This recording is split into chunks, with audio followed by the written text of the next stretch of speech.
My name is Jack Carmichael. My legal name is John K. Carmichael Jr., but my nickname has been Jack, and I've had that ever since I was born. But I'm talking about my grandmother, who's Carrie. Maiden name was Harrell, Harrell.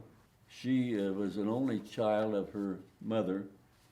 Her mother died when Grandma was only 2 years old, and I think that it was down Jackson County, and it probably had something to do with being pregnant, maybe having another child. And so my grandmother didn't have a mother until her father remarried, and she had a stepmother, and of course, half brothers and sisters. She married at 18 to my grandfather, and he was 33. He had never been married, and he was introduced to her. She was milking cows at 18 in the barn, and he found out that she liked to dance, so he invited her to a barn dance, and that would have been down in Jackson County. And anyway, the love developed very quickly, and they married, and they came up to Muncie in 1901 so that he could take a job at Ball Brothers.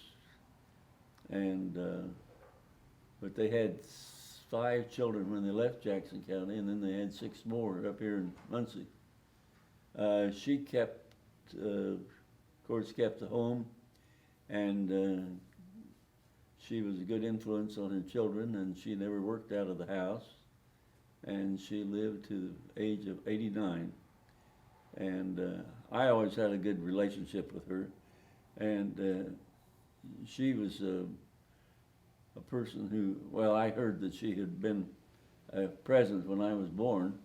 They lived across the street from us, and being born at home, of course, there was no nurse or professional people there from hospital, but the doctor came later after, I suppose he was called by the time that I was born, but that was about 5 o'clock in the morning, and my father was working at the Keener packing plant. So I'm sure that they called Grandma, and she came across the street. She did a lot of handwork, quilting, embroidery, and things like that. She had a quilting frame, and she made some very nice quilts, which she would give to different members of the family. And she passed on that knowledge and ability to quilt and do handwork. She passed that on to most of her daughters, and they did the same thing.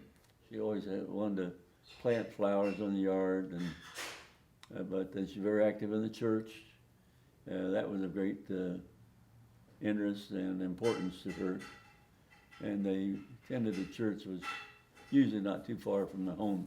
Well, of course, I was not around all this when she was talking to the other members of the family, but different ones lived with them. I had an aunt whose husband was in the service in World War II, and she had 2 children, and she lived with Grandma while he was in the South Pacific.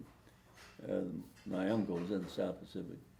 And I know from what different ones said that she was very helpful in helping to raise those 2 children to teen years. Their mother was working out of the home. When the weather was bad and I was attending Wilson Junior High School, that was just a block away from where my grandparents lived. And she always said if the weather was bad, rather than going home for lunch, I was supposed to come over to their house and have lunch. And so there's some days that I was hoping it would rain or snow or the weather would be bad so I could go eat at Grandma's, because she always had good food, and something I enjoyed. And that was after Grandpa had died. I was only 9 years old when he died, so he was 15 years older than Grandma, and he had retired from Ball Brothers, but I think he had a heart condition, but he was 80 when he died, so he still had a good active life. I'm glad to. This is the only formal picture of Grandma, but it's a good picture of her, and she didn't age that much. As she got older, I don't know how old she was when this was taken, but she really didn't change that much, and she lived to be 89. But she was a great influence for all the family. had 11 children, lost 3 as babies, and they're buried here at Beech Grove. And she's buried here with a lot of the rest of our family.